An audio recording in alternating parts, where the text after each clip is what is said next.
Hello and welcome to another episode of Battlefield 4 Domination. This is yours truly, Forsaken Gecko. What's up, guys? Anyways, I'm going on Dawnbreaker today. We're going to be talking about violence of action and its effectiveness and uses during the game. First, like, basic rule of violence of action that, I would believe would be the first rule. To really execute it, you need a large magazine weapon. A large magazine weapon has, say, 30 to 200 rounds. Or say, load up a shotgun with frag shells. That'll be just as good. Anyways, violence of action can be used to, say, corner an enemy, force them into a choke point, run them down, exhaust them, pin them down, run around the corner, and blow their face up. It can be used for any type of things, but it's best used when you're in a group. Rarely have I ever truly experienced the effectiveness of VOA by myself. It's easier to control the enemy team when you have 5 people working together to keep them pinned down in their spawn, and you're like, okay, screw you. On this map I'm running the MG4 silence type of grip, coyote sight with laser sight, along with the XM25 dart. You're gonna use it for just straight up, close quarters shotgunning.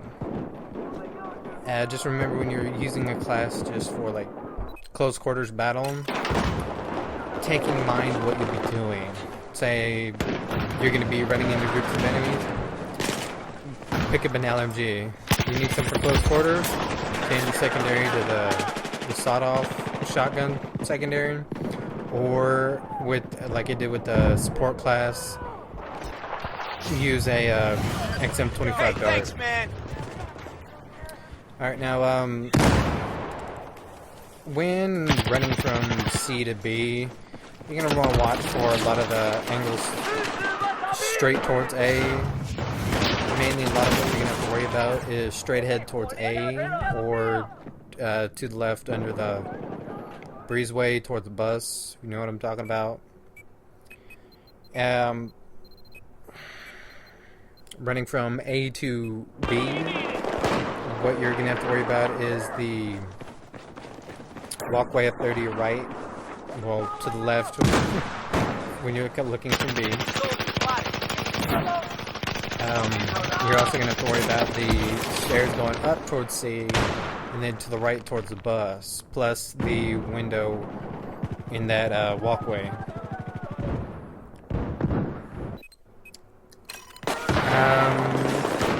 On this map, what I personally would recommend would be, say, the engineer class with the shadow perks. Here's your ammo. Use a silenced submachine gun, silenced handgun, and ghost around everyone. For your own personal sake on this map, don't use a low fire rate weapon. You will most likely die. I only say that because there are a lot of close quarters engagements, and you don't want to be caught with your, basically your pants down and like, oh hey, look at that, let me have some of that, and kill you. Looks good on them, looks bad on you. Maybe, say, use a shotgun. And what I would personally recommend for a shotgun loadout on here would be the Saiga 12K with fragmentation shells, an angled grip, the muzzle brake, and any sight of your shooter. Also, another interesting thing you can do is, instead of the frag shells, use a XM25 dart, the full choke,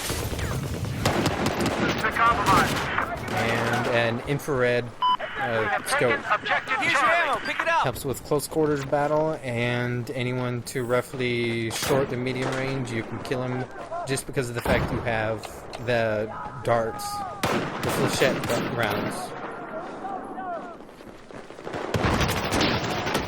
And yeah, that right there, I know it's a legitimate playstyle. Control the area from that is such dick move. That is such dick move. It's like, okay. And if you're gonna hide in a place like that, watch out for your opponents coming back to life. It can be very frustrating, and that once again goes back to situational awareness.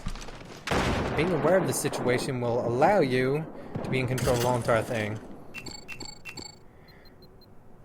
And yes, guys, I got a little distracted. It's like gold battle pack. Objective Alpha has been neutralized. Sorry.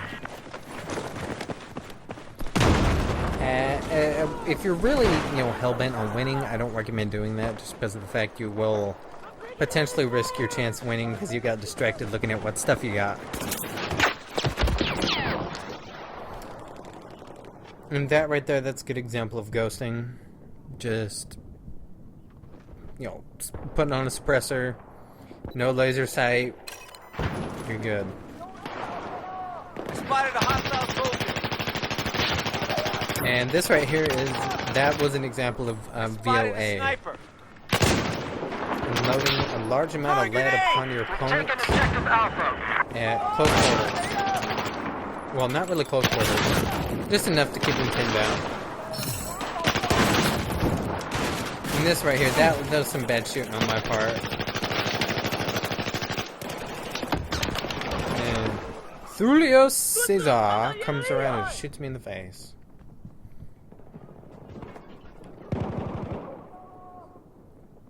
Damn. But, just for the heck of it, I might show you guys one where I lose.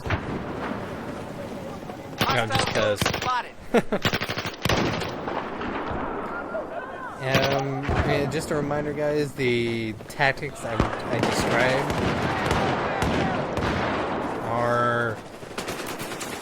have been effective for me more often than not. So, just taking mine running from A to B. Try not to go upstairs because you will get shot. Most likely, the place will always be littered upstairs. It doesn't matter what you do, it'll always be littered with enemies. If it's not at the moment, it will be. If running from B to A, going through this walkway right here is a better chance. You have a better chance of getting your enemy. But he still shot me in the face, so I'm just kind of, it's like, what the hell. Anyways. Running from A to B, I recommend going outside and going down those staircases, down straight to B. If you need to go from A to B. Running from B to C, I personally would recommend going down the stairs to the left. Well, you may be very exposed, but it seems to be one of the least places people look for enemies at. I know that's a little weird, and the best way I can put it is they overlook the area a lot of times. Most opponents think, oh hey, this guy's not going to go here because it's stupid I had to run through. Sometimes it's not. And if you're going to run that area, take it down on the wall. It gives you a little more cover and you won't get killed as much, hopefully. If your opponent's smart, then don't do that. Also, say if there's a sniper camping the long ranges, don't really, don't go down there. Don't try to save the day. Don't try to be the superhero. Get inside a building and control A and B. Alright? Being a superhero will cause you to lose. We don't want to lose. That's the important. The reason we're watching this, so we can learn to win. And hopefully improve our game. What I do here is an example of really you know, having an LMG. It's not an example of violence of action, it's just controlling the area. And that guy, I hate the fact that in some spots on this game, I forgive for the deviation of the commentary, but I hate that little thin metal surfaces, which in real life would be punctured by the rounds of the M249, MG4, and M60, the round won't go through. In fact, you have to blow those things up to even hopefully break them. Anyways, back to what we're doing. Over here where I am, on the ledge, it's a great spot to control an area. I don't necessarily recommend it because you are left open to snipers, rockets, submachine guns, assault rifles, DMRs, you name it, you're screwed. And playing it defensive in this spot, you know, that's even harder. You have to play offensively, really. Anyone who comes out, it's like, hey, bang, bang, bang, bang, you're dead. I get killed and it's like, what the hell? Like, seriously.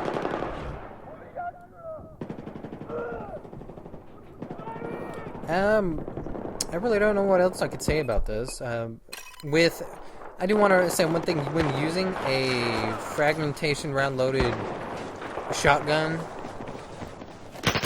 don't blow yourself up. I know it may be easy, but and the reason I would say use a muzzle brake on any shotgun with a frag round loaded into it is to minimize the missing of hitting your opponent, because I can guarantee you one direct hit from a frag round, they're dead. I can guarantee you. And also another interesting thing, it's like shooting grenades. You can, splash damage effect. Say, imagine 3 feet in the game, you can get your opponent around the corner. And it's like, oh yeah, battle pad. And yeah, just try. Really, what I recommend is trying controlling A and B more than B and C. If you can just control A or B or B and C, Objective Charlie. you got this. Personally, for me, A and B is the easiest to control. But, you know, we're all different. You, me, the next guy over, the next guy who just shot your face off, we're all different people. But the guy who blew you up with C4, he's definitely a different person. He likes to blow people up. Really sadistic, but hey, nope, that's what he does. I don't know what else I could say about this video, guys. Except, remember, situational awareness, controlling objectives, shoot him in the torso, and use weapons you're most comfortable with if you're hell-bent on winning.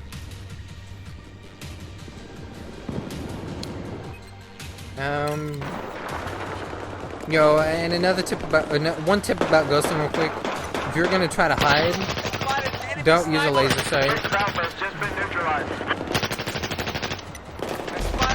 I mean, that's probably like the best advice I can give you about ghosting. Just don't use laser sight. But anyways, guys, that's the end of this video. Like, favorite, subscribe if you enjoyed. Doing all that helps. It helps me out, guys. Peace.